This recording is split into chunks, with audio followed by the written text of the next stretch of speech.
இறைவனை நாம் எப்போது எப்படி பிடிக்க வேண்டும்னு அவர் எழுதியிருப்பார்.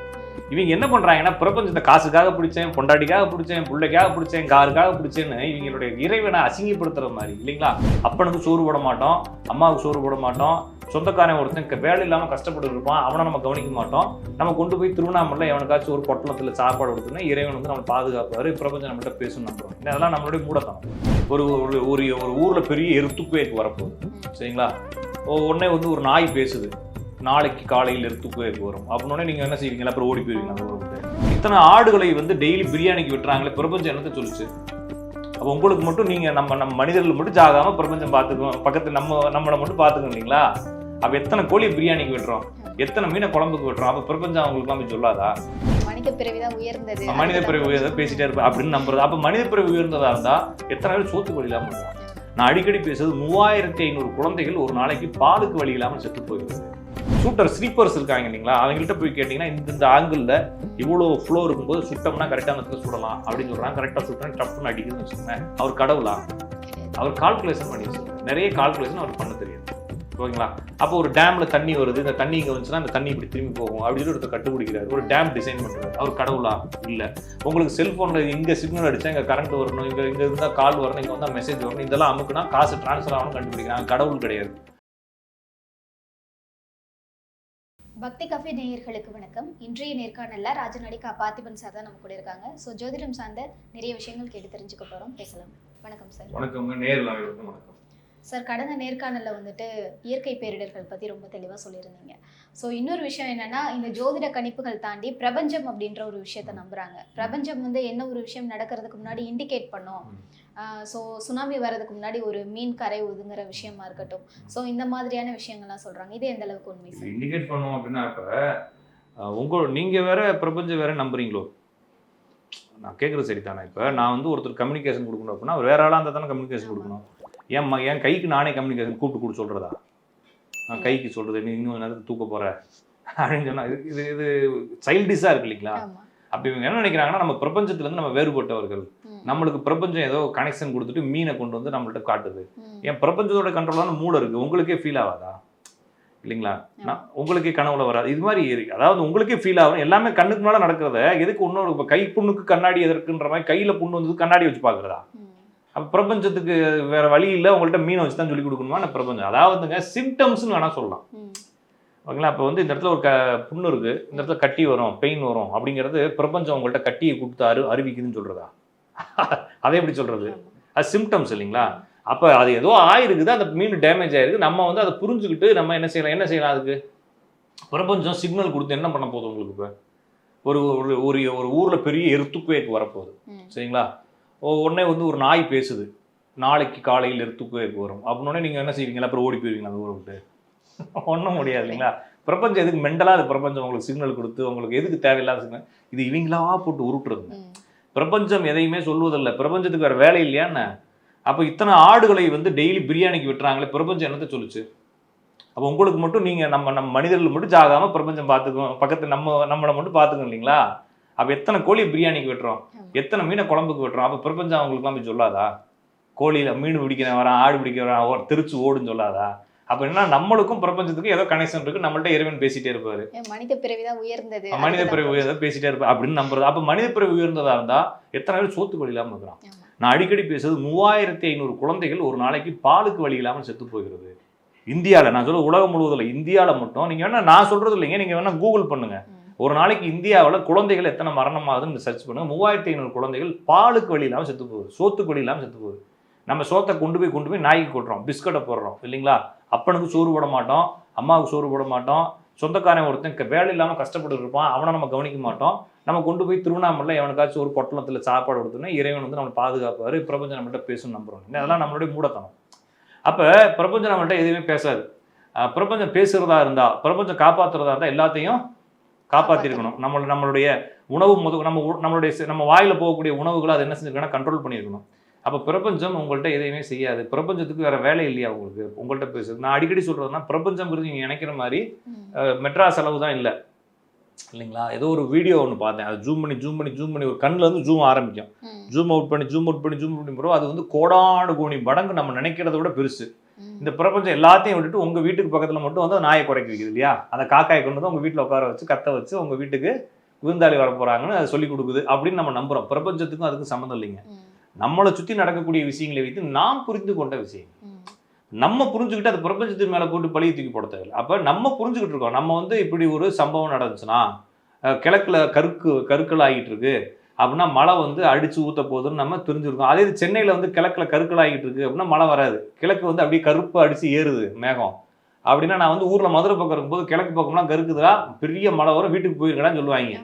அப்போ அதே நான் கொண்டு வந்து சென்னையில கிழக்கு பக்கமா கருத்து ஏறுது அப்படின்னா மழை அப்படியே போயிடும், வரவே வராதுன்ற மாதிரி. அது ஊருக்கு பகுதிக்கு என்னுடைய சிம்டம்ஸை என்னுடைய அறிவை நான் பயன்படுத்தி இந்த சமூகமோ இந்த சூழலோ இல்லை இயற்கையோ எப்படி இருக்கு அந்த இயற்கையை நான் எப்படி கம்பைன் பண்ணி நான் வாழ்றதுன்றது புரிஞ்சுக்கிறத கொண்டு வந்து வச்சுக்கிட்டு இந்த பிரபஞ்சத்தை இவங்க எப்படி கண்டுபிடிச்சாங்க, அந்த ஜோசிக்காரங்க தான் குழப்பிட்டு இருக்காங்க உங்களுக்கு. பிரபஞ்சத்தோட பேசுறது இன்னைக்கு இப்போ கூட பார்த்தேன், 10 கோடி தரப்போகும் பிரபஞ்சத்திற்கு நன்றின்னு ஒருத்தன் போஸ்ட் போட்டிருக்கான் Facebookல. தண்ட கர்மாந்திரம் தனியா யார்கிட்ட பேசுறது, பிரபஞ்சத்தை நம்ம ஏங்க பேசணும், சிந்திச்சா போதும்ல. ஓகேங்களா, நான் ஏன் பேசணும், சிந்திச்சா போதும், யோசிச்சா போதும். அதுவும் இல்லாம ஏன் யோசிக்கணும், நான் அடிக்கடி சொல்றது உங்க காலினுடைய நகம் இருக்கு இல்லைங்களா, அந்த நகம் எப்படி வளருது, அதுவா வளருது. பிரபஞ்சத்துல கேக்குறீங்களா எனக்கு நகம் வளரணும், கட்டை விரல் நகம் வளரணும், சுண்டு விரல் நகம் வளரணும், தனித்தனியாக கேட்குறீங்களா என்ன? கேட்கல. உங்களுக்கு கண் பார்வை இருக்குது, காது கேட்குது, பேசுகிறோம், மூளை வேலை செய்யுது, எல்லா நரம்புகளுக்கும் ரத்தம் போகுது, இதெல்லாம் பிரபஞ்சத்தை கேட்டு பிரபஞ்சம் செய்யுதா? அப்போ காசு மட்டும் தான் பிரபஞ்சத்தை கேட்கணும் இல்லையா? அப்படிதான் நம்ம புரிஞ்சு. அப்போ காசு மட்டும் பிரபஞ்சம் கொடுக்கணும், நம்ம கேட்டால் கொடுக்கும், இது எல்லாத்தையுமே அது கேட்காம கொடுக்கும் இல்லைங்களா? அப்போ நம்மளுடைய மூடத்தனம் எந்த அளவுக்கு வச்சுருக்கோம் பாருங்க. அப்போ பிடித்த பத்து அப்படின்னு சொல்லி நான் இப்போ சமீபத்தில் என்னுடைய குரூப்பில் கூட நான் சொன்னேன், பிடித்த பத்து அப்படின்னா உடனே நிறைய பேருக்கு தெரியாது பிடித்த பத்துன்னா என்னது, ஏதோ படம் பேர் மாதிரி இருக்கு அப்படின்னா நம்மளுடைய திருவாசகத்தில் பிடித்த பத்து சிக்கனை பிடித்தேன் அப்படின்னு சொல்லி பாட்டு முடியும். அப்போ இருளிலை சிக்கனை பிடித்தேன், இரவிலை சிக்கனை பிடித்தேன், சிவனை சிக்கனை பிடித்தேன் அப்படின்னு சொல்லி பாட்டு முடியும். அந்த 10 பாடல்களை படிங்க. இறைவனை நாம் எப்போது எப்படி பிடிக்க வேண்டும்னு அவர் எழுதியிருப்பார். இவங்க என்ன பண்றாங்கன்னா பிரபஞ்சத்தை காசுக்காக பிடிச்சேன், பொண்டாட்டிக்காக பிடிச்சேன், பிள்ளைக்காக பிடிச்சேன், காருக்காக பிடிச்சேன்னு இவங்களுடைய இறைவனை அசிங்கப்படுத்துற மாதிரி இல்லைங்களா? கோயிலுக்கு எதுக்கு போகணும், காசு பொண்டாட்டிக்கு 2 பொண்டாட்டி வேணும் கேட்குறது அப்படிலாம் இல்லை. கோயிலுக்கு எதுக்கு போகணும்னா எல்லாத்தையும் விட்டுட்டு போகணும் இல்லைங்களா? இறைவன் அப்படிங்கிறவர் ஒருத்தர் தான் உண்மை, மீது எல்லாமே பொய் அப்படிங்கிறதுல போகணும். இவங்க வந்து இறைவனை உண்மையாக்குறதே இதெல்லாம் சரி பண்றது தான்ற மாதிரி. இந்த பிரபஞ்சம் பேசாது, இதற்கும் ஜோசியத்திற்கும் எந்த தொடர்பும் கிடையாது. ஆனா இதை யாரு வந்து வெளிப்படுத்துறாங்க அப்படின்னா ஜோசிக்காரங்க தான் கூட்டமா வந்து சித்தர்கள் வெளிப்படுத்துறாங்க. சித்தர் வராரு, பட்டாம்பூச்சியா வராரு, எறும்பா வராரு. சித்தருக்கு ஏன் அப்படிதான் வருவாரா? அவர்னா சிபிசிஐடியா மறைஞ்சு தான் சித்தர் வருவாரா? அவங்களுக்கு நேரா வரலாம்ல, இல்லைன்னா உங்களுக்குள்ளேயே சித்தர் அப்படியே ஃபீல் ஆகலாம்ல, பொண்டாட்டியா வரலாம்ல. அது பட்டாம்பூச்சியா தான் வருவாரா சித்தர் இல்லைங்களா? காக்காவா தான் வருவாரு. என்ன மைண்ட் செட்னா இவங்க எல்லாமே நம்மளை குழப்புறாங்க. இந்த இந்த இந்த வாழ்க்கையை சூப்பர் ரிலேட்டிவா நம்மள்ட்ட காட்டுறாங்க. நம்மளை சுத்தி ஏதோ சம்திங் மிராக்கிளா பிளாக் மேஜிக் மாதிரி நடக்குதுன்னு நம்புறாங்க. இது ஏதோ ஒன்று நம்மளை மாத்திரும் நம்புறாங்க. அப்ப நேற்று ஒரு ஒரு பொண்ணு என்கிட்ட பேசுது, சார் நான் உங்கள்கிட்ட பார்த்தேன், ஒரு வருஷத்துக்கு முன்னாடி ஜாதகம் பார்த்தேன், என்னோட லைஃப்ல சேஞ்சே ஆகல சார். அதுக்கு நான் என்ன பண்றது இல்லைங்களா? நான் என்ன சொன்னேன்னா உன் ஜாதகத்தை நான் சொல்லியிருப்பேன், சேஞ்ச் பண்றது என்னோட வேலை இல்லையே. சரி என்ன எத்தனை வருஷத்துக்கு முன்னால பார்த்து, 1 வருஷத்துக்கு முன்னால பார்த்து, நீ குழந்தையில இருந்து கோயிலுக்கு போறல, அந்த கடவுள் சேஞ்ச் பண்ணல, நீ என்ன செஞ்ச? நான் கேட்கறது சரிதானே? அப்ப எத்தனை வருஷமா நம்ம கோயிலுக்கு போறோம். அப்ப என்னன்னா எல்லாத்தையும் மாத்திருவாரு நீ கோயிலுக்கு போற, நீ உன்னை எப்ப மாத்த போற? அப்ப பிரபஞ்சம் உங்கள்கிட்ட எதுவுமே பேசாது. பிரபஞ்சத்துக்கு வேற வேலை இருக்கு, நிறைய வேலை இருக்கு. ஓகேங்களா? நீங்க மட்டும்தான் ஆள் இல்லை, எத்தனை 700 கோடி மக்கள் இருக்காங்க இல்லைங்களா? சவுத் ஆப்பிரிக்காவில் அவங்கள மாதிரி ஒருத்தங்கிறான், கொரியாவில் அவங்கள மாதிரி ஒருத்தங்கிறான், அண்டார்டிகாவில் 2 எறும்பு மாடு இருக்குதுன்ற மாதிரி எல்லாத்தையுமே பிரபஞ்சம் பார்க்கணும்னா இதுக்கு வேற வேலையே இல்லை அப்படின்றாங்க. நீங்களா வந்து என்ன செய்றீங்கன்னா உங்களோட சுத்தி வட்டாரத்தை புரிஞ்சுக்கிட்டு இது வந்து ஆரூடம்னு சொல்றாங்க, நிமித்தம்னு சொல்றாங்க. நிமித்தம்னா என்னன்னா நம்மளுடைய கேள்விகள், நம்மளுடைய தேவைகள், நம்மளுடைய வாழ்க்கைக்கு நம்மளை சுத்தி இருக்கக்கூடிய தகவல்கள் நம்மளுக்கு பரிமாறப்படுகிறது அப்படின்னு நம்புறாங்க. அப்ப உண்மையிலே பரிமாறப்படலை. நான் சொல்ல புரிஞ்சுட்டேன், உண்மையிலே எதுவுமே பரிமாறப்படலை. ஒரு ஒரு ஒரு மரம் அசையுது அப்படின்னா அது காத்துக்காக அசையுது. நான் கண்ணை மரத்துட்டு இந்த மரம் அசைஞ்சுன்னா நான் போகலாம், இல்லைன்னா வீட்டிலே உட்காரலாம் சொல்லி மரத்தை பார்க்குறேன். 10 நிமிஷமா காற்று அடிக்கலன்னு என்ன அர்த்தம்? அசையாது. அப்போ நீங்களா என்ன பண்ணிக்கிறீங்கன்னா உங்களுக்கு நீங்கள் கேள்விகளை அதோட தான் சேர்த்துக்கிறீங்களே தவிர மரம் உங்களுக்காக அசைகிறதோ அசையாமல் போகிறதோ இல்லை. அப்போ புயல் அடிக்குது, நாய் கொடுத்தது, மீன் ஒதுங்குது அப்படின்றதுக்காக அதை நீங்கள் என்னவா புரிஞ்சுக்கிங்கன்னா உங்களுடைய வாழ்க்கையோட இணைச்சு நீங்கள் புரிஞ்சுக்கலாம் தவிர பிரபஞ்சம் உங்கள்கிட்ட பேசலை. பிரபஞ்சம்ங்கிறது நீங்களும் சேர்த்து தான் இல்லைங்களா? பிரபஞ்சம்னா நீங்கள் என்ன நினைக்கிறீங்க? நீங்கள் அதை சொல்லுங்கள். பிரபஞ்சம்னா பஞ்சபூதங்கள். பஞ்சபூதம்னா என்னது? அதுக்கு வாங்க, இப்ப ஜோசிக்காரங்களாம் பஞ்சபூதம் பஞ்சபூதம் உருட்டிக்கிட்டே இருக்கிறாங்க. பஞ்சபூதம்னா என்னது? நீர், நிலம், அது நெருப்பு. ஏன் எல்லா இடத்துலயும் தானே இருக்குது? ஆமா. அப்ப பிரபஞ்சம் அப்படின்னா நீங்க வந்து கல்லு, ம். மரம், அப்புறமா வேற என்ன நினைக்கிறீங்க? ஆறு, அருவி, குளம், குட்டை. அப்ப நீங்க யாரு? நம்மளும் மனிதர்கள். நம்மளும் பிரபஞ்சம் தானே. பிரபஞ்சம் வந்து குயில், காக்கா, நாய் மூலமா உணர்த்துது. நீங்க யாரு அப்படின்னா? நானும் ஒரு உயிரினம். நீங்க அப்ப தனியா இருக்கீங்க பிரபஞ்சத்துல. நீங்க எல்லாமே பிரபஞ்சம், நீங்க மட்டும் தனியா இல்லையா? அது மாதிரி இல்ல. அப்ப பஞ்சபூதங்கள் அப்படின்னா எதுக்காக பஞ்சபூதங்களை பிரிச்சாங்க அப்படின்னா நம்ம புரிஞ்சுக்கிறதுக்காக தான் பிரிச்சாங்க. அப்ப நம்ம உடம்புல பஞ்சபூதங்கள் என்ன அப்படின்னா மொத்தம் நம்ம உள்ள மொத்தம் 49 ஐட்டம் இருக்குது. அதுல ஒரே ஒரு பிராணன்கிற அந்த வாயுல வந்து காற்றுல வந்து ஒரே ஒரு பிராணன்கிற காற்று வந்து பிராணமய கோஷத்துல இருக்குது. மீதி எல்லாமே வந்து அன்னமய கோஷத்துக்குள்ள வருது. அன்னமய கோஷம்னா இந்த இதுல என்னென்னவா பிரிஞ்சிருக்குது. அப்ப மெடிசன் படிக்கும்போது சப்த தாதுக்கள் 7 தாதுக்கள்னு படிக்கிறாங்க. அப்ப அது என்ன கடவுளா? அது ரத்தம்லாம் தனியா பிரிக்கிறாங்க. ஆர்த்தோ எலும்பெல்லாம் தனியா பிரிக்கிறாங்க. கால்சியம் இருக்கலாம் தனியா பிரிக்கிறாங்க.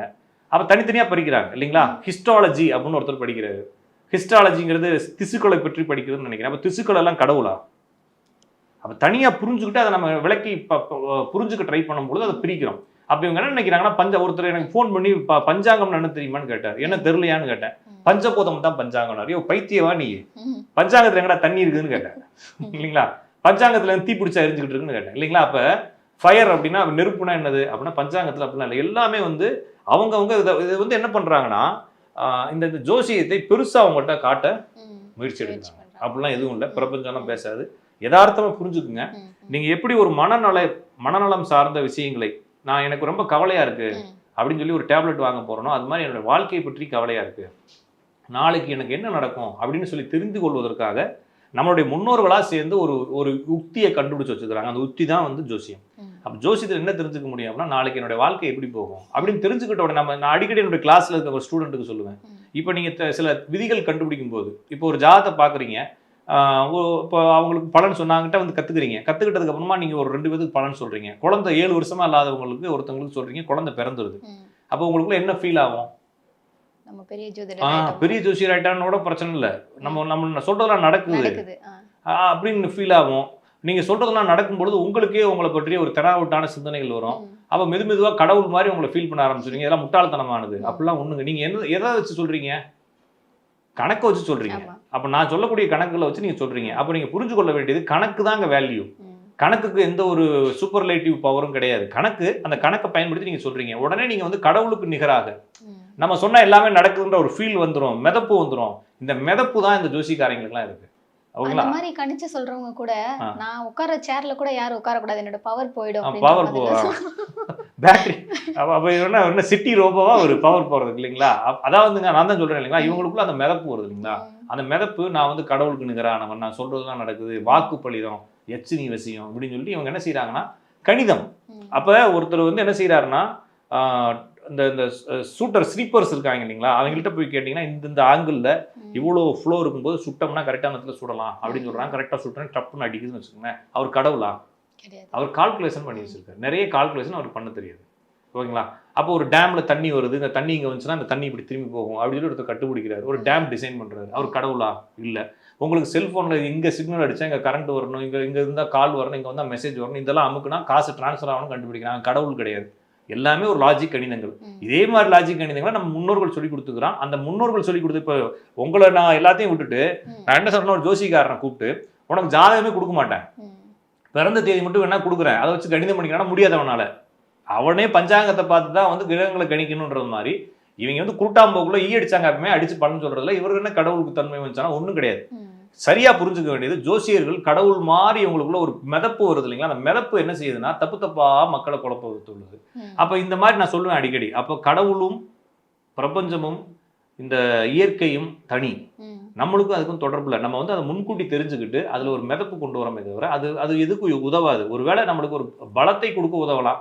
அப்ப சமூகத்துக்கு சில முன்கூட்டியே சொல்லி நம்ம சில நன்மைகளை செய்யலாம். அப்போ ஒரு டாக்டர் எப்படி நம்மளுக்கு ஒரு டேப்லெட் கொடுக்குறாரோ, அப்போ என்ன சொல்கிறோன்னா நாளைக்கு சார் எனக்கு பிரச்சனையாகவே இருக்குது, எப்போ சரியான்றப்ப நான் கணிதங்கள் பண்ணி அவங்களுக்கு இத்தனை தேதி சரியாயிரும், இத்தனை மாதம் சரியாயிரும் அப்படிங்கிறப்ப அது சரியாகும் பொழுது அது நம்ம கணக்கில் தான் புரிஞ்சுக்கிட்டோமே தவிர நம்ம சொல்லி அது சரியாகல. அப்போ என்ன நினைக்கிறாங்கன்னா கிரகங்கள் ரே அங்கேருந்து அனுப்புது. ஒருத்தர் இப்போ கிளாஸில் கூட சொன்னார், ஜோசியத்தில் கிரகங்களை ஏன் பயன்படுத்துகிறோம், கிரகங்கள் வந்து ரே வருது. அப்போ எந்த மாதம் வெயில் அடிக்கும் அப்படின்னா மே மாதம் மே ஜூனில் வெயில் அடிக்கும். ஆமா. அப்போ சூரியன் வந்து ரே வருது. அப்போ உங்களுக்கு ஜாதகத்துப்படி 2 மாதம் கழிச்சு ரே வருதா? எனக்கும் அதே மே மாதம் தான் சுடுது, உங்களுக்கும் அதே அப்போ சூரியனுடைய கதிர்கள் ஜாதகத்தை பார்த்தா சுடுது. அப்போ அப்போ கிரகங்கள்லேருந்து வரக்கூடிய ரேக்கும் நம்மளுடைய ஜாதகத்துக்கும் தொடர்பு இல்லை. ஜாதகம் என்பது காலத்தை கணிதம் செய்வது. அப்போ கிரகங்களை வச்சு நம்ம என்ன புரிஞ்சுக்கணும், காலத்தை தான் கணிதம் பண்ணுறோம். கிரகங்கள் என்பது ஒரு வாட்சக்கூடிய முள் போர் தான், அதுக்கு மேலே வேல்யூ கிடையாது. செவ்வாய் வந்து நம்ம ஜாதத்தில் பவர்ஃபுல்லாக இருக்குது, செவ்வாய் வந்து வக்ரமாக இருக்குது அப்படின்னா நீங்கள் போய் செவ்வாயினுடைய கடவுளுக்கோ செவ்வாய் கிரகத்துக்கோ நீங்கள் இங்கேருந்து செவ்வாய் கிரகத்துக்கு ரவுண்டு போட்டு சாமிலாம் கும்பிட்டாலாம் சரியாகாது. செவ்வாய் கிரகத்துக்கும் உங்களுடைய ஜாதகத்துக்கும் தொடர்பே கிடையாது. செவ்வாய் கிரகம் என்பது கால குறியீடு. அப்போ இந்த காலத்தில் பிறந்தவர்கள் இது போல இருக்கிறார்கள் கண்டுபிடிச்சு வச்சுக்கிறான் அந்த காலத்தில், அவ்வளோதானே தவிர செவ்வாய்க்கு இதுக்கும் சம்மந்தம் கிடையாது. அப்போ இவங்க என்ன நினைக்கிறாங்க, கிரகத்துக்கும் நம்மளுக்கு சம்பந்தம், கிரகத்தை கும்பிட்டா சரி பண்ணி கொடுத்துரும், நிலாவுக்கும் நம்மளுக்கு சம்பந்தம், நிலாவை கும்பிட்டா சரி பண்ணி கொடுத்துரும். அப்போ எனக்கு வந்து சனி வந்து பவர்ஃபுல்லாக இருக்குது, நான் வந்து காக்காய்க்கு சோறு போட்டால் சரியாயிருக்கு. இதெல்லாம் வந்து இவங்களாகவே புரிஞ்சுக்கிறதே தவிர நீங்கள் நினைக்கக்கூடிய இது மாதிரி இந்த பிரபஞ்சம் இல்லை. சரிங்களா? நீங்கள் நினைக்கக்கூடிய இது மாதிரி, ஏன்னா நீங்கள் வந்து இந்த பிரபஞ்சத்தில் பெரிய கோடானு கோடி வருஷம் இந்த பிரபஞ்சம் இயங்கிக்கிட்டே இருக்குது. இதில் நீங்கள் வந்து பிட்டு மாதிரி வந்து விழுந்துட்டு காணா போயிட போகிறீங்க. உடனே நீங்கள் உங்கள்கிட்ட வந்து பிரபஞ்சம் வந்து அது சொல்லுதுன்னு சொல்லி உருட்டி கடைசி செத்து போயிடுவோம் நம்ம, இல்லைங்களா? அவ்வளோலாம் உருட்ட தேவையில்லை ஜோசிக்காரங்க. சிம்பிள். நம்ம எங்களுடைய வேலை என்னன்னா, மக்கள் கஷ்டப்படுறாங்க, நாளைக்கு காலம் எப்படி போகும்னு தெரியாமல் அதை அவங்க கண்ணுக்கு முன்னால் ஓட்டி காட்டி, கவலைப்படாதீங்க நல்லா இருக்கும், கவலைப்படாதீங்க நல்லா வந்துடுவீங்க, கவலைப்படாதீங்க கஷ்டப்பட தேவையில்லை அப்படின்னு அவங்களுக்கு ஒரு தன்னம்பிக்கை கொடுக்குறோம். சில தன்னம்பிக்கைகள் இப்போ வந்து ஒருத்தருக்கு வந்து இன்னும் 8 வருஷம் கழிச்சு தான் வேலை கிடைக்கும்னு சொல்கிறோம். இப்போ ஒரு ஜாதத்தை பார்க்குறோம், 8 வருஷம் கழிச்சு தான் அவருக்கு வேலை கிடைக்கும்னு இருக்குன்னு வச்சுக்கோங்க. என்ன சொல்கிறது நான்? 8 வருஷம் கழிச்சு தான் நல்லா இருக்கு, ஆனால் வரக்கூடிய 12வது மாதம் ஒரு சின்ன மாற்றங்கள் கிடைக்குதுன்னு சொல்லலாம், ஒரு சின்ன பாசிபிலிட்டிஸ். அப்போ அவர் 8 வருஷம் கழிச்சு நடக்கக்கூடிய பெரிய பாசிபிலிட்டிஸ் இந்த 12வது மாதம் வரும்னு நினைச்சாருன்னா அது அவருடைய தப்பு. அப்போ ஜோசிகாரர் வந்து 8 வருஷம் கழிச்சு நடக்கும் சார், 2033 தான் நடக்கும், இருந்தாலும் இப்போ 12வது மாதம் வந்து மாற்றங்கள் தெரியுது அப்படின்னு சொல்றப்ப அவர் புரிஞ்சுக்கணும். புரிஞ்சுக்காட்டினா கூட பிரச்சனை இல்லை, அவர் அடுத்த ஸ்டேஜ் போறதுக்கு அவர் தன்னம்பிக்கை அடுத்தடுத்து ஓடிடுவார், என்ன மறந்துடுவார் 8 வருஷம் கழிச்சு. அவர் ஜோசிகாரோட வேலைன்னு இதுதானே தவிர அப்போ என்னென்ன செய்யலாம், 8 வருஷத்துக்கு முன்னால் இருக்கக்கூடிய பிரச்சனையை நான் இப்பயே சரி பண்றேன்னு சொல்றது ஃப்ராடு வேலை. அதான் பிரபஞ்சம் பேசுதுன்னு சொல்றதுதான். எதுவும் பேசாது, எதுவுமே நம்மள்ட்ட எதுவுமே செய்யாது, நம்ம தான் உட்காந்து பேசி இந்த வாழ்க்கையை வாழணுமே தவிர வேற எதுவும் கிடையாது.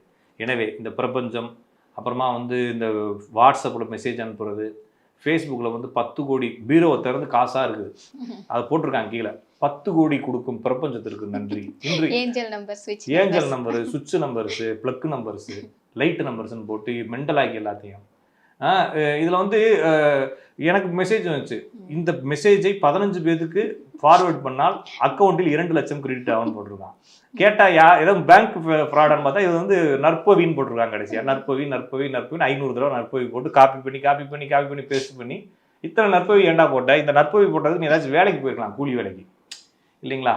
அப்போ இந்த சமூகத்தை ஒரு சாரார் பைத்தியமாக்கிட்டே இருக்கிறான். இப்போ என்னன்னா, மக்கள் வந்து கஷ்டப்படக்கூடிய மக்கள் இதை பார்த்து உண்மைன்னு நம்பி அதுக்குனால வரும், அதுவும் விதிதான். இருந்தாலும் நேரடியாக உழைக்காமல் நம்மளுக்கு காசு வராது, ஓகேங்களா? ஜோசியராக இருந்தாலும் அவர் ஜோசி வேலை பார்த்து தான் சம்பாதிக்கிறாரே தவிர, நான் வந்து இப்போ நான் ஜோசியராக இருக்கிறேன், நான் பரிகாரம் பண்ணிட்டு எனக்கு வருமானம் வரும்னு சொல்லிட்டு ஜோசி கடை மூடிட்டு பரிகாரம் பண்ணல எவனும்.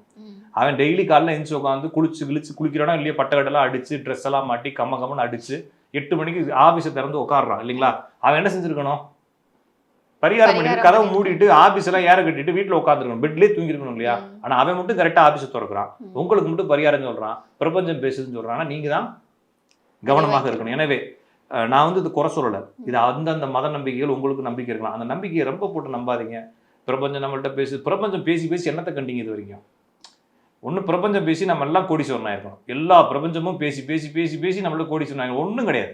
நாளைக்கு சோத்துக்கு நம்ம கணக்கு போட்டு தான் உட்காந்துருக்கோம், அடுத்த மாதம் வருமானத்துக்கு வழி இல்லை, நம்ம புல்ல அண்ணா ஆகுன்றதுக்கு விடையே கிடையாது. என்னுடைய வாழ்க்கை எப்படி போகும், என்னுடைய வருமானம் எப்படி போகும், என்னுடைய பொருளாதார நிலை எப்படின்னு எனக்கு விடையே தெரியாது. இப்போ உட்காந்து பிரபஞ்சத்தை பேசி என்ன செய்ய போகிறோம்? ஒன்றும் கிடையாது. எனவே ஜாதகத்தில் இருப்பதை ஜாதியில் இருப்பது போல புரிந்து கொள்வதற்கு ஜோதிடர்களை நாடுங்கள். ஜோசியர்களுக்கு அதுக்கு மேலே வேல்யூ கொடுக்காதீங்க, அவங்க உங்களுக்கு குழப்பி விட்டு போயிடுவாங்க அப்படின்றத புரிஞ்சுக்க வேண்டியதான். இதுதான் உண்மையை தவிர பிரபஞ்சம்லாம் நம்மள்கிட்ட பேசாது. நிச்சயமா சார், ஜோதிடம் சார்ந்த நிறைய பயனுள்ள தகவல்கள் எங்களுடைய நேயர்களுக்காக பகிர்ந்துக்கிட்டீங்க. நன்றி, வணக்கம். இந்த வீடியோ உங்களுக்கு பிடிச்சிருந்தா லைக் பண்ணுங்க, ஷேர் பண்ணுங்க, கமெண்ட் பண்ணுங்க, மறக்காம பெல் பட்டனை கிளிக் பண்ணிட்டு பக்தி கஃபே தமிழ் சேனலை சப்ஸ்கிரைப் பண்ணிடுங்க.